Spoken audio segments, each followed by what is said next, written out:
children, hope you all doing good. Let's start today's chapter, nutrition in plants and animals. Introduction. All organisms do some or the other activities to keep themselves alive. These activities are called life processes. Nutrition, respiration, excretion, growth and reproduction are different life processes. We obtain the energy needed for carrying out various life processes by chemical breakdown of food. Our body requires fresh food when energy is produced. A process by which plants make their own food is called photosynthesis. Animals obtain energy from food.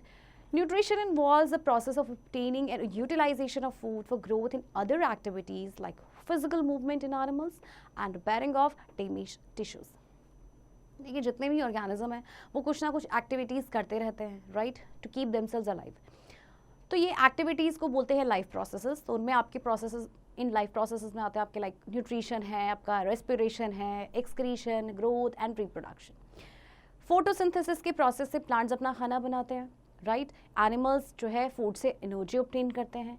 And nutrition का मतलब क्या होता है, वो process जिसमें आप food को obtain करते हैं देन उसका यूटिलाइजेशन होता है फॉर ग्रोथ एंड जो भी दूसरी एक्टिविटीज़ होती हैं लाइक फिजिकल मूवमेंट होता है या फिर कोई भी आपका वर्न आउट टिश्यूज़ है उसको रिपेयर करना होता है. Types of nutrition. On the basis of nutrition all living things are divided into two groups. Autotrophs, they make their own food. Plants are autotrophs. Heterotrophs, they depend directly or indirectly on green plants for their food. Animals including men are heterotrophs. तो देखिए दो types of nutrition है आपके. Autotrophs यानी कि जो अपना खाना खुद बनाते हैं, तो अपना खाना सिर्फ ग्रीन प्लांट्स ही बनाते हैं. एंड हेटेरोट्रॉप्स जो डायरेक्टली या फिर इनडायरेक्टली प्लांट्स पे डिपेंडेंट होते हैं खाने के लिए, जैसे कि आपके एनिमल्स हैं या आपके ह्यूमन बींग्स हैं, ये सभी आपकी हेटेरोट्रॉप्स हैं. Autotrophic nutrition. Most of the plants have green leaves. It is because leaf cells contain green pigment called chlorophyll. The process of photosynthesis takes place at the site of a leaf's cell. Chlorophyll helps in trapping the sunlight. देखिए आपको पता है leaves का colour green क्यों होता है? Because of a pigment called chlorophyll. और chlorophyll का काम क्या होता है? उसका basic काम होता है to trap the sunlight. The roots of plants absorb water from the soil even as carbon dioxide is taken from the atmosphere through the stomata of the leaf. In the presence of sunlight, water and carbon dioxide produce glucose and release oxygen into the atmosphere. This complete process is called photosynthesis. In other words, the process by which green plants carbon dioxide and water into using energy obtained from sunlight is called photosynthesis. It can be written in the following ways. देखिए photosynthesis का process आपको पता है. इसमें देखिए plants अपना खाना खुद बनाते हैं सनलाइट की हेल्प से और कार्बन डाइऑक्साइड की हेल्प से. वाटर की भी रिक्वायरमेंट होती है and there should be chlorophyll right. तो ये देखिए पूरा आपका प्रोसेस देखिए इक्वेशन इसको दे रखी है आपको. Carbon dioxide plus water in the presence of sunlight and chlorophyll gives glucose plus oxygen. और ये देखिए फॉर्मूला है कार्बन डाइऑक्साइड का H2O, this is the formula of water and this is the formula of glucose, C6H12O6 and O2 is oxygen. The food that is prepared by the process of photosynthesis is transported to all parts of plant. It is stored in the form of starch in leaf, stem and root etc. अब जो खाना plants बनाते हैं photosynthesis के process के दौरान वो आपका ट्रांसपोर्ट हो जाता है प्लांट के दूसरे पार्ट तक. इसके बाद ये स्टार्च की फॉर्म में स्टोर हो जाता है चाहे लीफ है या स्टेम है या फिर रूट में. Significance of photosynthesis. It produces food for plant as well as for all the living organisms. By the process of photosynthesis, carbon dioxide and oxygen gases maintain their percentage in the atmosphere. Some conditions essential for photosynthesis are given below. Presence of chlorophyll, sunlight. अब देखिए photosynthesis का importance क्या है. सबसे पहले तो ये plants के लिए खाना बनता है, साथ ही साथ दूसरे लिविंग ऑर्गेनिजम्स के लिए भी बनता है. अब फोटोसिंथेसिस के दौरान क्या होता है कि जो बैलेंस है या परसेंटेज है जो कार्बन डाइऑक्साइड एंड ऑक्सीजन का वो मेंटेन रहता है एटमॉस्फेयर में. तो कुछ कंडीशंस एसेंशियल है फोटोसिंथेसिस के लिए. सबसे पहले तो क्लोरोफिल का प्रेजेंट होना बहुत ज़रूरी है. Then there should be sunlight, carbon dioxide, water. We can show that above conditions are essential for photosynthesis by an experiment. अब देखिए कार्बन डाइऑक्साइड एंड वाटर का होना भी ज़रूरी है. तब एक एक्सपेरिमेंट के थ्रू हम जानते हैं कि ये सारी ही चीज़ें जो हैं वो एसेंशियल हैं for the photosynthesis to take place. Activity 1.1. To show that chlorophyll is necessary for photosynthesis and is synthesized by leaves starch as food during photosynthesis. De-starch a potted plant of cotton by keeping it in dark for 10 to 12 hours. Now expose the plant to sunlight for a few hours. Take 1 or 2 leaves from the plant. Observe the green and non-green regions in the leaf. Draw a diagram and mark it. Place the leaf in test tube with alcohol. Keep the test tube containing alcohol in a water bath and allow it to heat. The leaf gets decolored. Remove it from the alcohol and wash it with water. Keep the leaf in a petri dish and pour iodine over it with a dropper. Now observe the leaf after 5 minutes. देखिए आपको क्या करना है, सबसे पहले एक potted plant को D-starch करना है. डी-स्टार्च कैसे करेंगे, उसको 10 से 12 घंटे के लिए डार्क में रख देंगे जहाँ पे सनलाइट नहीं होगी. अब आपने क्या करना है, आप प्लांट को एक्सपोज करेंगे सनलाइट पे फ्यू आवर्स के लिए. अब 1 या 2 लीव्स आप प्लांट में से ले लेंगे, राइट. देन आप क्या करेंगे, उसमें ग्रीन और नॉन ग्रीन जो पार्ट है, रीजन जो है, उसे आप मार्क करेंगे, ऑब्जर्व करेंगे और डायग्राम के थ्रू आप उसे मार्क भी कर सकते हैं. इसके बाद आपको टेस्ट ट्यूब में डालनी है लीफ को, जिसमें आपका होगा अल्कोहल, और इसको फिर आपने वाटर बाथ में रखना है और थोड़ा सा इसको हीट करना है. लीफ जो है वो डी कलर्ड हो जाएगी. देन उसको आपको अल्कोहल से निकालना है और उसको वॉश करना है वाटर से. पेट्री डिश में आप उसको रखेंगे एंड देन उसके ऊपर आयोडीन सोल्यूशन की कुछ ड्रॉप्स डालेंगे. Some parts of the leaf turn blue black while other parts do not. तो उस लीफ में आप क्या देखेंगे कि कुछ पार्ट तो ब्लू ब्लैक हो जाएगा और कुछ आपका क्या रहेगा, वो ब्लू ब्लैक नहीं होगा. जैसे कि देखिए ये दिया हुआ है, ये पार्ट तो आपका ब्लू ब्लैक हो गया बट ये पार्ट आपका ब्लू ब्लैक नहीं हुआ. The green part prepares a starch food and the non-green part of leaf does not prepare starch. Hence, the green part turns blue black while the other part remains discolored. It proves that chlorophyll is necessary for photosynthesis. तो देखिए जो आपका green part है वो खाना prepare करता है ना, यानी कि स्टार्च प्रिपेयर करता है, एंड जो नॉन ग्रीन पार्ट है उसने स्टार्च प्रिपेयर नहीं किया. तो ग्रीन पार्ट जो है आपका वो ब्लू ब्लैक हो गया, जबकि जो दूसरा पार्ट है वो आपका डिसकलर्ड ही रहा क्योंकि उसमें कोई स्टार्च नहीं था. सो यहाँ से प्रूफ क्या हुआ कि क्लोरोफिल जो है नेसेसरी है फॉर फोटोसिंथेसिस. चलिए दूसरी एक्टिविटी देखते हैं, activity 1.2. To show that carbon dioxide is necessary for photosynthesis, take a potted plant having big and narrow leaves. Keep it in a complete dark place for about 3 days to de-starch its leaves. Insert the half leaf of potted plant in a glass bottle as shown in figure. This bottle contains potassium hydroxide solution. It absorbs carbon dioxide gas from the air which is present in the glass bottle. The half portion of the leaf in the bottle will not get carbon dioxide. अब देखिए आपको क्या करना है, एक potted plant लेना है और उसको क्या करना है, उसमें होनी चाहिए बड़ी और नैरो लीव्स होनी चाहिए. इसको कंप्लीट डार्क में रखना है हमने 3 डेज तक ताकि वो डी स्टार्च हो जाए, राइट. अब क्या करना है, आपने जो हाफ लीफ है पॉटेड प्लांट की उसको ग्लास बॉटल में रखना है जैसे कि आपको यहाँ पे शो किया गया है, राइट. देखिए ये लीफ है आपकी, सिर्फ हाफ बॉटल ही आपकी, हाफ जो लीफ है वही बॉटल में, एंड बॉटम में है आपका potassium hydroxide solution. Okay, potassium hydroxide solution है आपका. इसका काम क्या होता है कि ये कार्बन डाइऑक्साइड को एब्जॉर्ब कर लेता है, right. The half portion of leaf in the bottle will not get carbon dioxide while the other portion will get it. Keep the plant in sunlight for 2 days, pluck the leaf and test it for starch. The portion of leaf inside the bottle will not turn blue black because this portion does not contain starch. The half portion of the leaf which was outside the bottle turns blue black. It shows that this portion contains starch. अब देखिए जो half portion है leaf का वो bottle के अंदर है और उसको कार्बन डाइऑक्साइड नहीं मिलेगा, जो हाफ पोर्शन बाहर है उसको क्या मिलेगा, कार्बन डाइऑक्साइड मिलेगा. अब प्लांट को आपने सनलाइट पे रखना है 2 दिन के लिए, राइट. प्लग आप करेंगे, लीफ को प्लग करेंगे, देन टेस्ट करेंगे फॉर स्टार्च. तो जो बॉटल के अंदर जो हाफ पार्ट होगा ये आपका ब्लू ब्लैक नहीं होगा, लेकिन जो बॉटल से बाहर आपका जो लीफ होगा वो ब्लू ब्लैक हो जाएगा, ठीक है. तो इससे क्या शो होता है कि जो पोर्शन आपका बाहर था बॉटल से बाहर, that contains starch. Now, activity 1.3. To show that sunlight is necessary for photosynthesis, take a potted plant having long leaves. Keep it in a dark place for 2 or 3 days. It helps us make starch-free leaf. Take a bottle having wide mouth. Paste a black paper over the bottle. Insert the half leaf of the potted plant into the bottle through the slit in cork as shown in figure. आपको एक potted plant लेना है, उसको dark place पे रखना है 2 से 3 दिन के लिए. इससे क्या होगा कि वो स्टार्च फ्री हो जाएगी लीफ. इसके बाद आपको एक ऐसी बॉटल लेनी है जिसका वाइड माउथ हो, एंड देन आपको क्या करना है, ब्लैक पेपर जो है वो पेस्ट करना है ओवर द बॉटल. फिर आपने हाफ लीफ डालनी है पॉटेड प्लांट की. उस बॉटल में स्लिट होगा कॉर्क में, जैसे कि आपको देखिए इसमें दिखाया गया है पिक्चर में, right.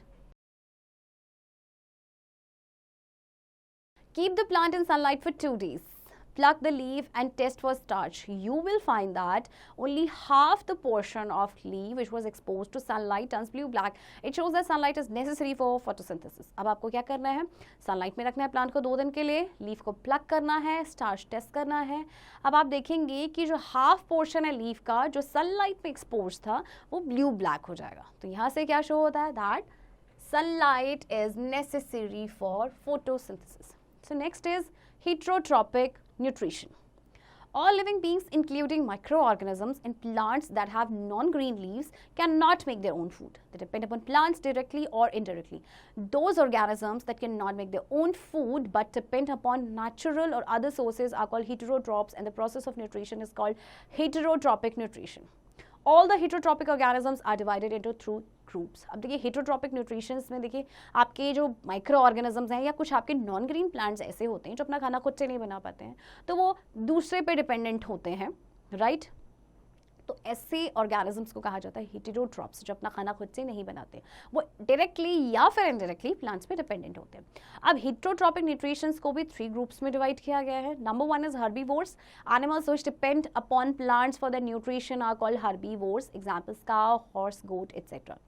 Carnivores, animals which eat the flesh of other animals are called carnivorous. Examples, lion, tiger, etc.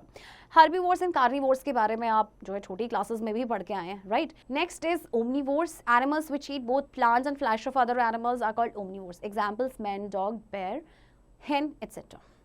Types of heterotropic nutrition. On the basis of mode of nutrition, heterotropic nutrition can be divided into following groups. अब देखिए heterotropic nutrition को भी divide किया गया है 4 groups में. वो है आपका parasitic, saprophytic, holozoic and insectivorous. So number 1 is parasitic. In this mode of nutrition, organisms obtain food from other organisms. The living organism from which a parasite obtained food is called host. A parasite may be a plant parasite or an animal parasite. Dodder, a marbale, is a plant parasite. It takes food from another plant using root-like structures. Roundworm is an animal parasite which is found in human intestine. It eats digested food and harms the host. अच्छा देखिए, parasitic में क्या होता है कि जो organism है अपना फूड दूसरे ऑर्गेनिज्म से ऑब्टेन करता है, राइट? तो जो लिविंग ऑर्गेनिज्म जिसमें से पैरासाइट अपना खाना लेता है, ऑब्टेन करता है, उसे कहते हैं होस्ट. अब पैरासाइट प्लांट पैरासाइट भी हो सकता है और एनिमल पैरासाइट भी हो सकता है. जैसे कि डॉडर, जैसे मार्बल भी कहते हैं, ये आपका प्लांट पैरासाइट है. ये दूसरे प्लांट से अपना न्यूट्रिशन ऑब्टेन करता है by using root like structure. इसी तरह से जो राउंड वर्म है ये एक एनिमल पैरासाइट है जो ह्यूमन के इंटेस्टाइन में पाया जाता है. तो ये क्या करता है, ये डाइजेस्टेड फूड को खाता है और इस तरह से होस्ट को हार्म करता है. There are different types of parasites. Some parasites provide benefits to the host. This relationship is called symbiosis. For example, lichen, algae and fungus live together. Algae supply food to fungus and fungus supplies water and minerals to algae. अच्छा, कई बार क्या होता है कि different types of parasites होते हैं. कुछ parasites होते हैं एक दूसरे को बेनिफिट करते हैं, राइट? होस्ट को बेनिफिट करते हैं. तो ऐसे रिलेशनशिप को कहते हैं सिम्बायोसिस. जैसे हम लाइकेन, एल्गे या फिर फंगस की बात करें, ये साथ में रहते हैं. एल्गे जो है वो फूड सप्लाई करता है फंगस को एंड फंगस जो है वाटर एंड मिनरल सप्लाई करता है एल्गे को. Parasitic plants like mistletoe and dodder grow on trees. These parasites have green leaves and can synthesize their food, but they take water and minerals from the host plant. These type of parasites are called partial parasites. अब आपके parasitic plant जैसे कि mistletoe and dodder जो है ये trees पे grow करते हैं, राइट? इनके ग्रीन लीव्स होते हैं, अपना खाना सिंथेसाइज कर सकते हैं खुद से, बट ये होस्ट प्लांट से वाटर और मिनरल्स देते हैं. तो इस तरह का जो आपका न्यूट्रिशन होता है, ये जो पैरासाइट्स होते हैं ये आपका होता है partial parasites. Next is saprophytic. An organism which depends upon dead or decaying organic matter is called a saprophyte. Sapro means rotten, so the saprophytes obtain their food from rotten leaves, dead animals and household wastage like rotten bread. For example, fungi such as mold, mushroom, yeast and many bacteria are saprophytes. तो देखिए वो organism जो किसी dead या decaying organic matter पे dependent होता है अपने फूड के लिए, उसे कहते हैं सेप्रोफाइट्स. तो सेप्रोफाइट्स अपना खाना जो है किसी भी रॉटन लीव्स या डेड प्लांट्स या हमारा जो हाउस होल्ड वेस्ट होता है, जैसे कि रॉटन ब्रेड की बात करें, तो वहाँ से अपना न्यूट्रिशन ऑब्टेन करते हैं. एग्जाम्पल्स हैं आपके पास फंगी जैसे कि मोल्ड, मशरूम, यीस्ट एंड बहुत सारे जो बैक्टीरियाज हैं, ऑल आर सेप्रोफाइट्स. Holozoic.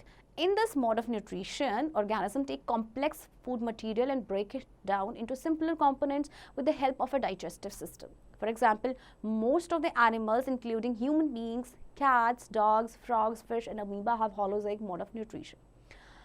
इस मोड ऑफ न्यूट्रिशन में क्या होता है कि हम कॉम्प्लेक्स फूड मटेरियल को लेते हैं ऑर्गेनिज्म एंड देन उसको ब्रेक डाउन करते हैं सिंपलर कंपोनेंट्स में with the help of a digestive system. For examples human beings जो है वो भी कौन सा मोड ऑफ न्यूट्रिशन शो करते हैं? होलोजोइक. या फिश या अमीबा की बात करें तो all these show holozoic type of nutrition.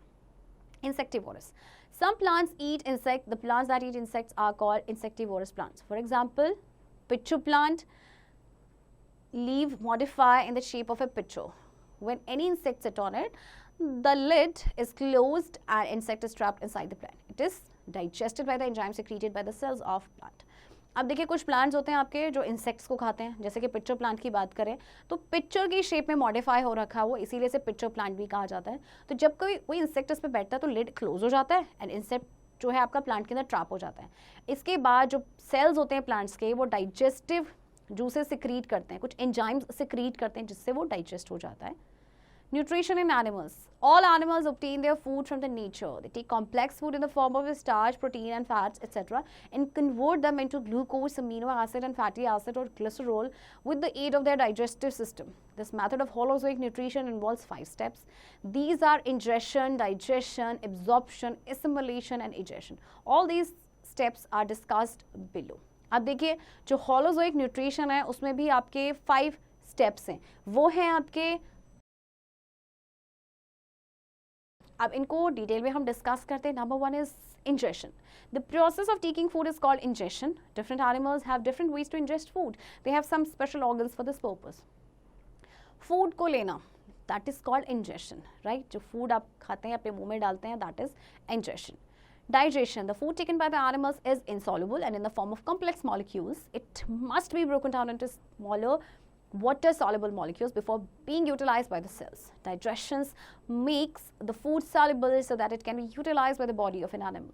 अब देखिए फूड जो एनिमल्स लेते हैं वो इंसॉल्युबल फॉर्म में होता है, राइट, कॉम्प्लेक्स मॉलिक्यूल के फॉर्म में होता है. तो सबसे पहले उसको स्मॉलर वाटर सॉल्युबल मॉलिक्यूल्स में ब्रेक डाउन होना होता है, राइट, इससे पहले कि वो यूटिलाइज कर सकें sales.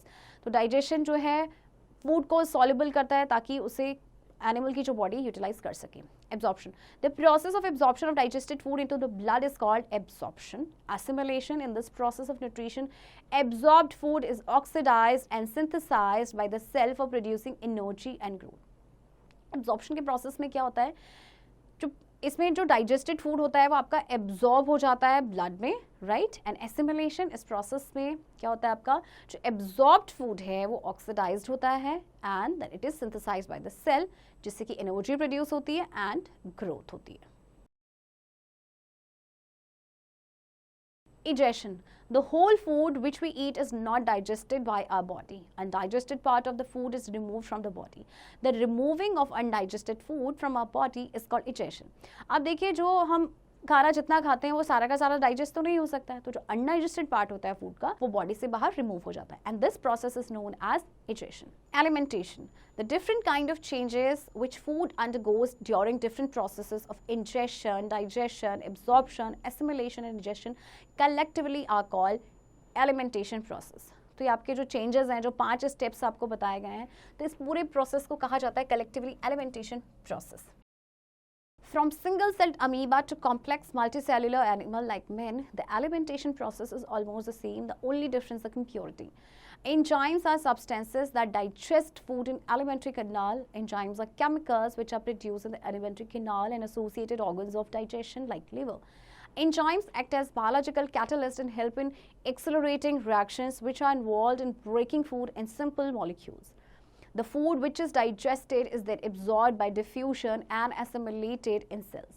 The waste undigested part of food is then discharged by egestion. As these processes occur within the cells, this type of digestion is called intracellular digestion. In simple animals, the process is simple, but in complex animals such as human beings for performing these activities, special organs have been developed. तो देखिए जो complex आपका ये जो nutrition का जो process है यानी एलिमेंटेशन प्रोसेस, ये आपका अगर हम अमीबा की बात करें या मल्टीसेलुलर ऑर्गेनिज्म की बात करें किसी की, तो ऑलमोस्ट सेम होता है. एंजाइम्स आपके वो सब्सटेंस होते हैं जो फूड आपका एलिमेंट्री कैनाल में होता है उसे डाइजेस्ट करते हैं। ये आपके केमिकल्स होते हैं जो एलिमेंट्री कैनाल में प्रोड्यूस होते हैं एंड ये एसोसिएटेड होते हैं ऑर्गन्स ऑफ डाइजेशन के साथ, जैसे कि लिवर। एंजाइम आपके बायोलॉजिकल कैटलिस्ट की तरह एक्ट करते हैं एंड रिएक्शन को एक्सेलरेट करते हैं, जिससे कि जो फूड है वो ब्रेक डाउन हो जाता है सिंपल मॉलिक्यूल्स में। फूड जो आप डाइजेस्ट करते हैं देन एब्जॉर्ब होता है बाय डिफ्यूजन एंड उसके बाद सेल्स उसे एसिमिलेट करते हैं। अनडाइजेस्टेड पार्ट या जो वेस्ट होता है वो बाहर निकलता है बॉडी से through the process of egestion. तो ये जो प्रोसेसेस हैं आपके सेल्स के अंदर होते हैं, इसीलिए जो इस तरह का जो डाइजेशन होता है उसे कहा जाता है इंट्रासेल्युलर डाइजेशन। सिंपल एनिमल्स में प्रोसेस सिंपल होता है, लेकिन कॉम्प्लेक्स एनिमल्स में जैसे कि ह्यूमन बींग्स में ये जो सारी एक्टिविटीज़ होती है उनके लिए स्पेशल ऑर्गन्स डेवलप्ड हैं। Intracellular and extracellular digestion. The type of digestion that occurs within the cell is called intracellular digestion. For example, in amoeba and hydra, there are no special organs for digestion like in multicellular complex organism. The food is simply ingested and then digested in their body.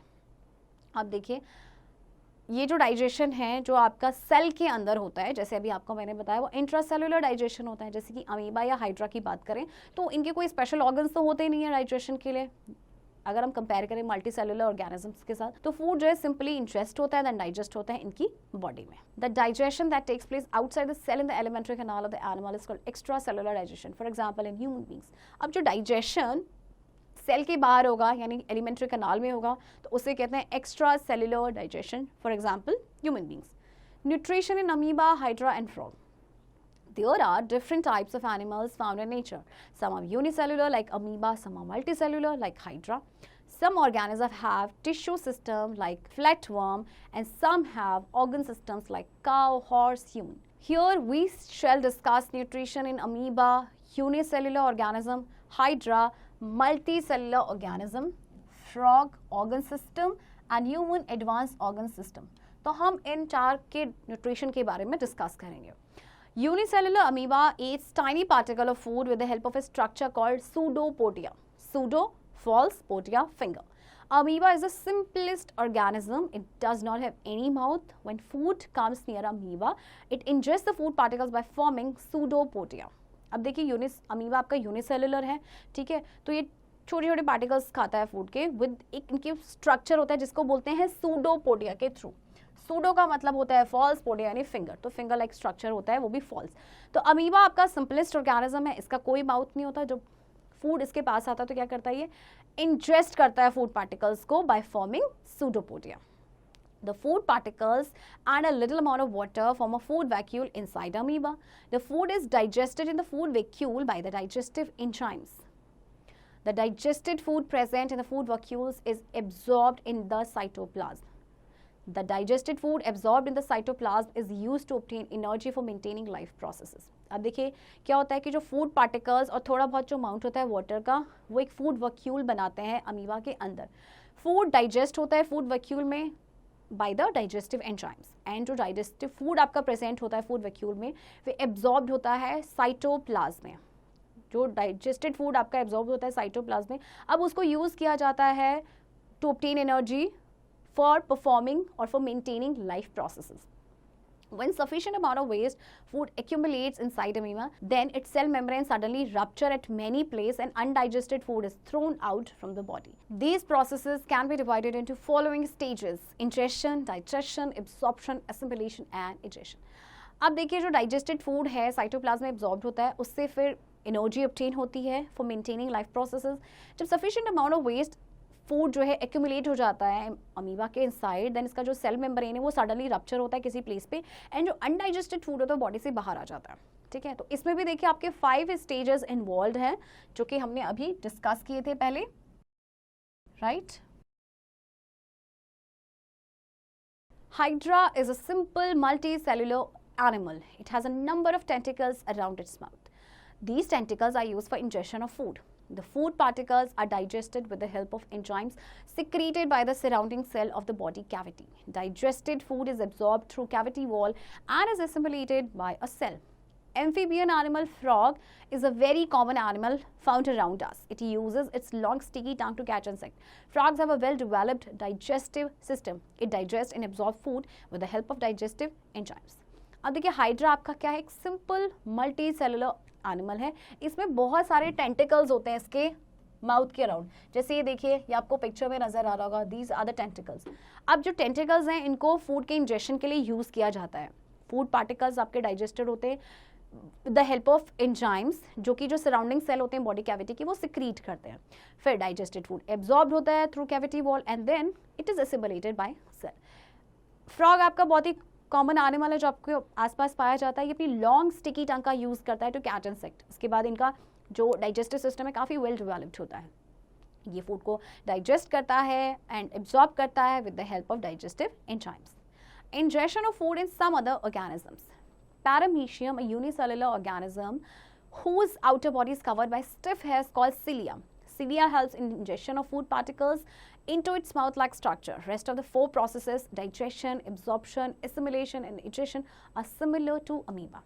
A butterfly has long feeding tube. It helps it to suck nectar from flower. Paramecium आपका एक unicellular organism है जिसकी outer body covered होती है कुछ stiff hair से, जिन्हें कहा जाता है सिलिया। राइट अब जो सिलिया है वो क्या करते हैं, वो हेल्प करते हैं फूड पार्टिकल्स के इंजेक्शन में, जो उनका माउथ लाइक स्ट्रक्चर होता है। बाकी इसके चार जो प्रोसेसेस हैं ये सेम हैं जैसे अमीबा में होते हैं। बटरफ्लाई की लंबी सी फीडिंग ट्यूब होती है जिसकी हेल्प से वो नेक्टर सक करती है फ्लावर्स का। Did you know at birth a newborn baby has no teeth? After 6 months और so milk teeth appear at the center of the lower jaw. ये चीज़ तो आपको पता ही होगी कि जब बच्चे का जन्म होता है उसके कोई टीथ नहीं होते, तो 6 मंथ के बाद उसके जो है अपीयर होना शुरू होते हैं सेंटर में, right. Spider catches its prey from a sticky web made by itself. It injects digestive juices into the body of the prey. The food digested outside the body is sucked up by the spider. अब spider क्या करता है कि वो अपनी pray को catch करता है, उसका जो स्टिकी वेब जो बनाता है वो उसमें। अब ये क्या करता है कि डाइजेस्टिव जूस को इंजेक्ट करता है प्रे की बॉडी में, फिर फूड जो डाइजेस्ट होता है बॉडी के बाहर, एंड देन उसके बाद स्पाइडर क्या करता है, उसको सक कर लेता है। The housefly uses its own saliva to dissolve the food and forms a solution. It sucks up the solution with the help of feeding tube.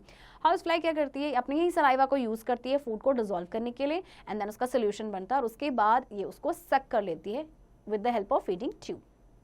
Human digestive system. The digestive system of human comprises the following organs: mouth, esophagus, stomach, small intestine, large intestine, liver, gallbladder, pancreas, rectum and anus. So ये आपके सारे digestive systems के organs हैं. Mouth. The mouth consists of tongue, jaws, teeth and salivary glands. The tongue, jaws and teeth together help in crushing and grinding the food. While chewing, a watery liquid is secreted by salivary glands. It is called saliva. It helps in digestion of food. Salivary juices are secreted by 3 pairs of salivary glands. Saliva contains the enzyme ptyalin, which converts complex starch to simple compound maltose. Hence, the digestion begins in the mouth. The cutting, tearing, crushing and mixing of food with saliva is called mastication. Saliva lubricates the food and makes it easier to swallow. देखिए आप खाने को लेते हैं मुंह में, है ना, उसके बाद क्या करते हैं, जैसे कि टंग, जॉइंट, टीथ हेल्प करती है फूड को क्रश करने में, ग्राइंड करने में। जब आप चबाते हैं, फूड को च्यू करते हैं, तो एक वाटरी लिक्विड सिक्रीट करता है सलाइवरी ग्लैंड्स, जिसे कहा जाता है saliva, and it helps in the digestion of food. Salivary juices को कौन सिक्रीट करता है?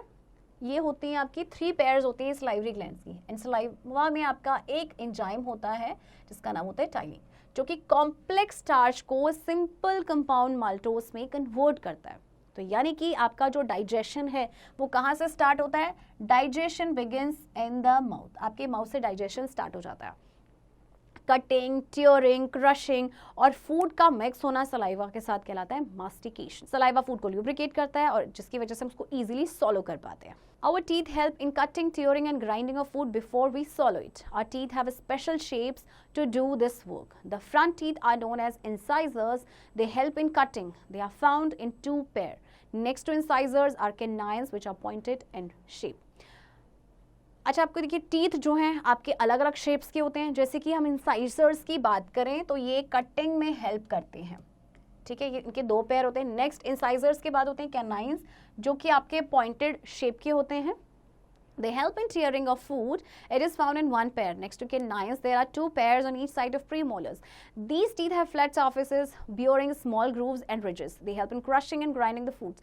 The last three teeth on both sides having flat surface for effective grinding of the food are called molars. अब देखिए canine आपके food को टेयर करने में हेल्प करते हैं. कैनाइन के जस्ट आपके नेक्स्ट होते हैं प्रीमोलर्स. ये आपके फ्लैट सर्फेसेस होते हैं, इसमें छोटे छोटे ग्रूव्स एंड रिजेस होते हैं. और इसके बाद लास्ट में आपके होते हैं मोलर्स. ठीक है, इनका भी क्या होता है कि फ्लैट सरफेस होता है और ये फूड को ग्राइंड करने में हेल्प करते हैं. सो an adult has 32 teeth, 16 in each jaw. However, children have only 20 teeth, 10 in each jaw. These are known as milk teeth or temporary teeth. After the age of 10, these are replaced by permanent teeth. So we adult के पास permanent teeth होते हैं 32 and जो बच्चे होते हैं उनके होते हैं 20 teeth जिन्हें मिल्क टीथ या फिर टेम्पररी टीथ भी कहा जाता है. और जब एट द एज ऑफ 10 ये क्या होता है, इनको रिप्लेस कर दिया जाता है by the permanent teeth. Tongue is a muscular organ. It helps in rolling and pushing the food into the pharynx. It also has small taste buds on its surface. These buds help in detecting the kind of taste like sweet, sour, bitter and hot. It also helps in speaking. टंग आपकी एक muscular organ है जो कि food को role में करने में, push करने में हेल्प करती है इनटू द फारिंग्स. राइट, इसके अलावा इसके सरफेस पे टेस्ट बर्ड्स होते हैं जिससे हमें डिफरेंट टेस्ट का पता चलता है और ये बोलने में भी हेल्प करती है. Esophagus is a tube-like structure that connects mouth and stomach. It is about 30 to 40 centimeter in length. It is made up of muscular tissue. It helps in pushing down the food into the stomach. Esophagus आपका एक tube जैसा structure होता है. देखिए नजर आ रहा है आपको, this is the esophagus, right. ये आपको माउथ को कनेक्ट करता है आपके स्टमक के साथ एंड ये 30 टू 40 सेंटीमीटर इसकी लेंथ होती है. ये मस्कुलर टिश्यू से बना होता है और ये फूड को पुश करता है स्टमक में. Stomach is a J-shaped bag-like structure. The inner wall of stomach secretes gastric juices which help in digestion of food. Food stays in the stomach for a few minutes to hours depending upon the nature of food. The food gets partially digested in the stomach, then it goes into the small intestine. देखिए आपका stomach एक J shape का bag जैसा structure है. Stomach की जो inner lines होती हैं वो गैस्ट्रिक जूसेस को सिक्रीट करती है जो खाने के डाइजेशन में हेल्प करती हैं. तो फूड जो है स्टमक में कई देर तक रहता है, मतलब कुछ मिनट से कुछ घंटों तक भी रहता है. वो डिपेंड करता है कि किस तरह का आपने खाना खाया है. खाना जो है आपका पार्शियली डाइजेस्ट होता है स्टमक के, उसके बाद ही जाता है स्मॉल इंटेस्टाइन में.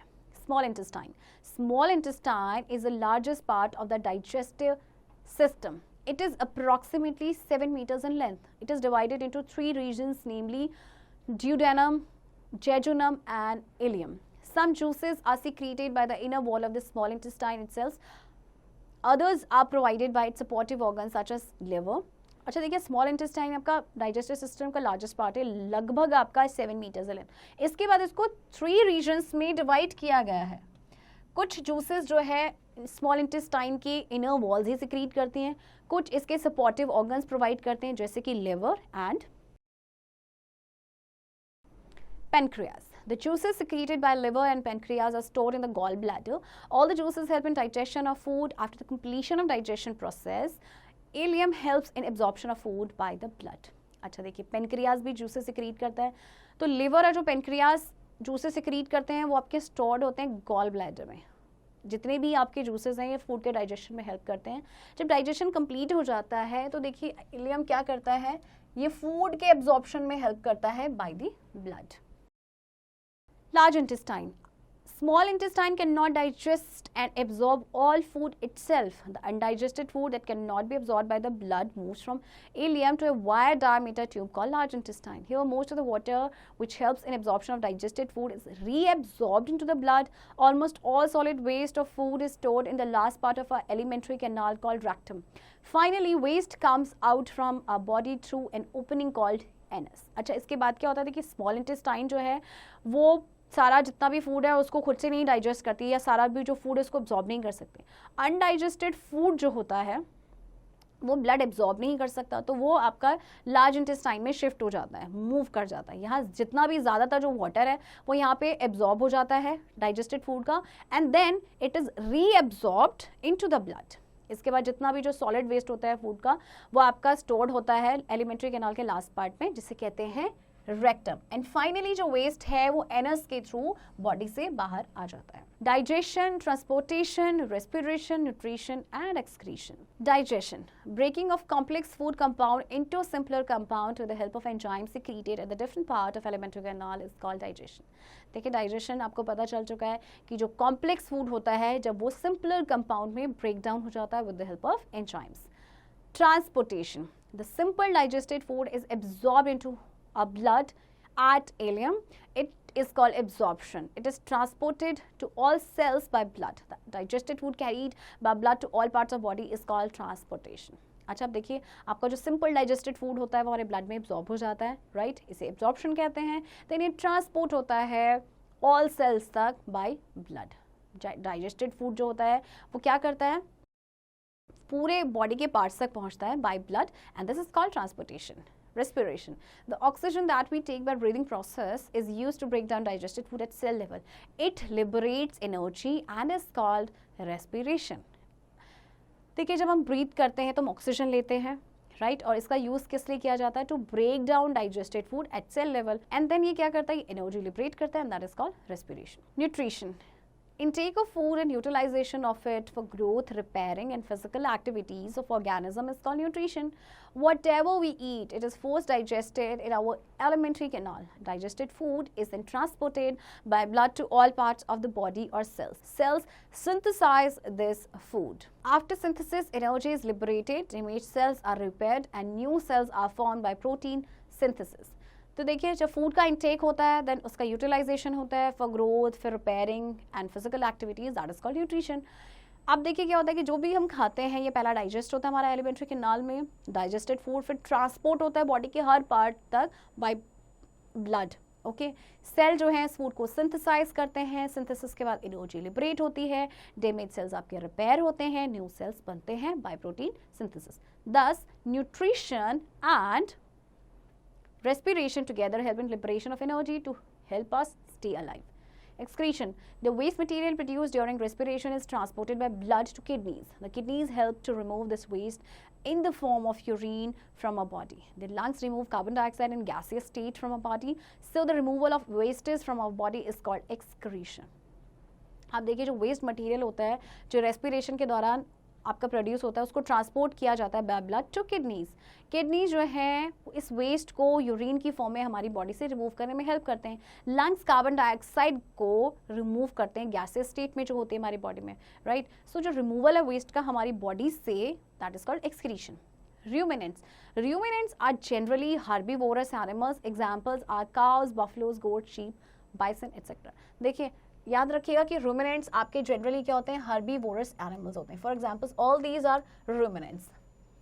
In these animals, digestion takes place in 2 steps. They normally eat grass, which contains cellulose.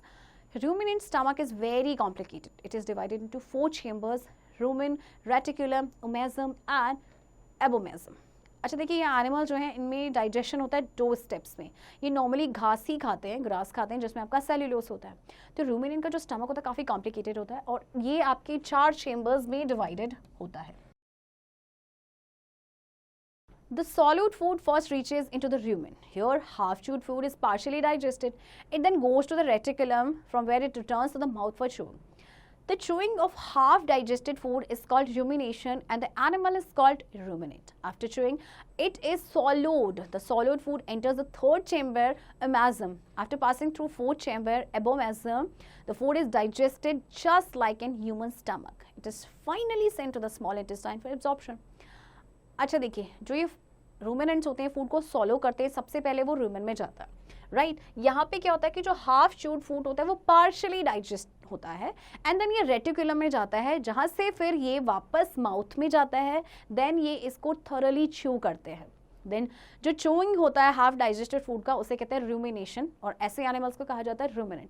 इसके बाद च्यू करने के बाद ये सॉलो करते हैं. फिर सॉलोड जो फूड होता है वो 3rd चेम्बर में जाता है एंड इसके बाद 4th चेम्बर में जाता है. तो फूड इसके बाद जैसे ही 4th चेम्बर में जाएगा तो डाइजेशन आपका सेम होगा जैसे ह्यूमन बींग्स में होता है. इसके बाद ये फाइनली स्मॉल इंटेस्टाइन में जाता है for absorption.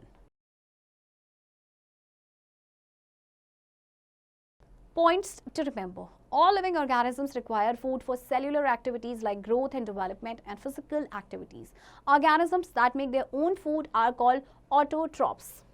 Examples: plants, all green plants. Photosynthesis is the process by which plants make their own food. Green plants use water, carbon dioxide and sunlight to prepare their food by the process of photosynthesis. All animals and non-green plants are heterotrophs. Remember that non-green plants may be saprophytes or parasites. Human digestive system consists of mouth, esophagus, stomach, small intestine, large intestine, rectum and anus. Human digestive system is also associated with some digestive glands like salivary gland, liver and pancreas. There are 4 types of teeth found in human being. These are incisors, canines, premolars and molars. The digested food is absorbed at ileum of a small intestine by finger-like structures called villi. Undigested semi-solid waste is ingested through anus. देखिए जो digested food होता है वो आपके small intestine में absorb होता है. एक फिंगर लाइक स्ट्रक्चर्स होते हैं जिन्हें कहते हैं विलाई. एंड आपका जो अनडाइजेस्टेड सेमी सॉलिड वेस्ट है ये एनस के थ्रू बॉडी से बाहर निकलता है. In large intestine most of the water is reabsorbed. Blood helps in transportation of digested food and its waste to its specific places. Ruminants have 4 chambers of stomach: rumen, reticulum, imasum and abomasum. Ruminants digest their food in 2 steps. Children, I hope आपको ये chapter समझ आया होगा. आज इस chapter की practice अब आप खुद से करेंगे.